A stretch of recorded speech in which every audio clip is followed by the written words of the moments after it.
Olá! O que será que acontece quando a psicologia moderna encontra a fé milenar? Hoje, a nossa missão é exatamente essa: montar um painel de conhecimento para entender, peça por peça, o que forma esse universo tão complexo do aconselhamento cristão. E para começar, tem uma reflexão do teólogo Leonardo Boff que cabe perfeitamente aqui. O ponto de vista é a vista de um ponto. É isso.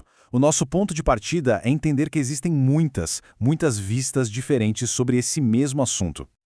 Então, a gente vai seguir um roteiro bem claro para montar nosso painel, ok? Primeiro, uma síntese central. Depois, a gente mergulha nos temas-chave, explora o que conecta e o que diverge, vê como tudo isso funciona na prática e, no final, a gente fecha com a conclusão. Vamos lá? Bom, a primeira e talvez a peça mais importante do nosso painel, a ideia central. Afinal de contas, o que é o aconselhamento cristão?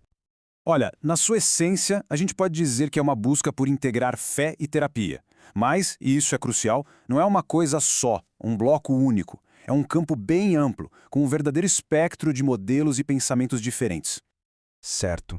Mas como é que essa integração acontece no dia a dia, na prática? A resposta tá nas ferramentas e na visão de mundo que os conselheiros trazem para a sessão. Uma das nossas fontes, Gary Collins, mostra que os conselheiros usam um conjunto de ferramentas que mistura o espiritual com o terapêutico. Mas o que realmente diferencia essa abordagem, para eles, é a crença de que o Espírito Santo atua como um consolador, alguém que participa ativamente do processo de cura.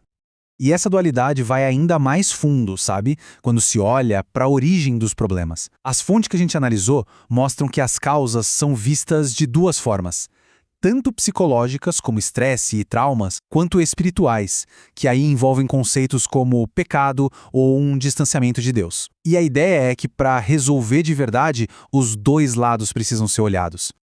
E é exatamente aqui que o nosso painel começa a revelar a grande tensão que existe dentro desse campo. Porque, veja bem, nem todo mundo concorda sobre como a psicologia e a fé devem de fato conversar.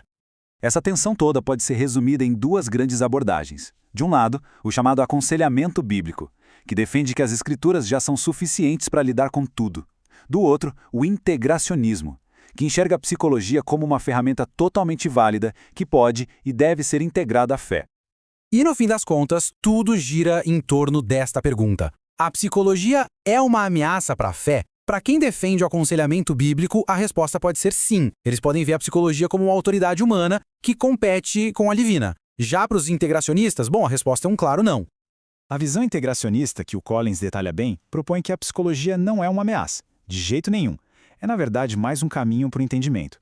O argumento é que, da mesma forma que Deus nos permite aprender sobre sua criação pela medicina, o mesmo vale para a psicologia. E o mais curioso é que, segundo ele, até quem rejeita a psicologia acaba usando seus termos e técnicas, às vezes sem nem perceber. Ok, já vimos a teoria, as tensões, agora vamos para a parte prática. Como essas ideias todas são aplicadas a problemas bem reais, do nosso cotidiano.